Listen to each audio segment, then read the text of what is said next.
All right, this is a slip stitch. This is the other stitch you're going to use all the time.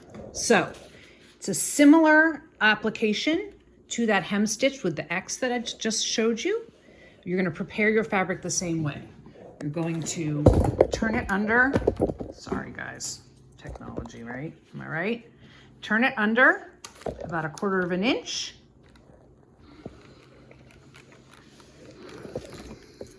And then turn it again about 1/2 an inch.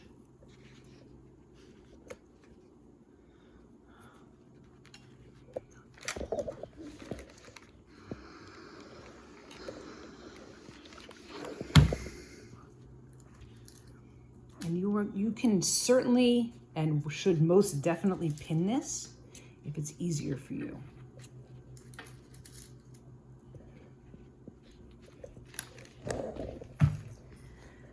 Now, similar to the X stitch or the hem, I don't know what they call it, the X cross stitch. The book shows this to you upside down. So I'm going to show it to you the way that I would approach it, because this would be something like if you were hemming a sleeve, or you were hemming, stitching down a collar, or if you're doing appliques. And I like to hold sort of the bulk of the fabric in my hand while I'm stitching. So I'll hold the heavier part, or the part that needs to be sort of secured down, in my hand as I'm stitching.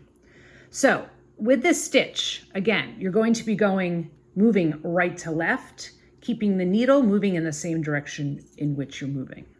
So what you're going to do is you're going to come up, and like the X stitch, you want to keep your stitches only across this top part on the outside. You're always going to pick up in this little fold here. It's a very convenient little fold. That's where you're going to pick up your stitches on the bottom.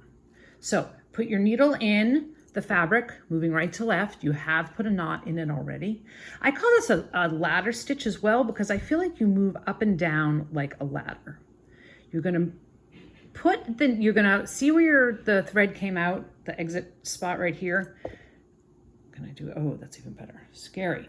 You're going to go right above it into where, into the outside of the fabric.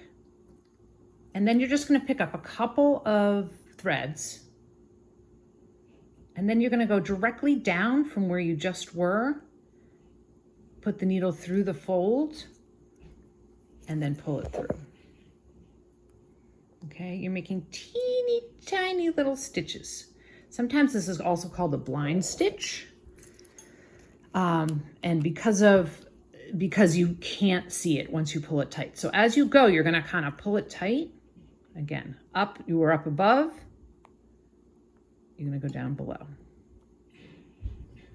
Through the fold. Okay, you can tell I didn't use my beeswax. Sometimes little knot, oh, this is a good example. Sometimes little knots happen. And sometimes you just have to kind of pull them through. Fight with them a little bit. This is the wrong thread for this fabric, clearly. Sometimes you just do that. And the extra thread comes through. There we go. Okay. Let's start over. Sorry, guys. All right. So again, needle goes through, up, across, just a couple tiny little scant 1/16 of an inch. Go down, moving right to left, across, up above it, pick up just a couple. See, it's the tiniest couple of stitches.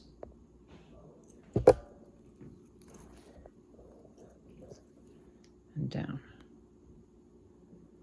And if I've done this properly, fingers crossed, you should only see the stitches across the top. So I'm going to work on this a little bit, and I'll show you at the end.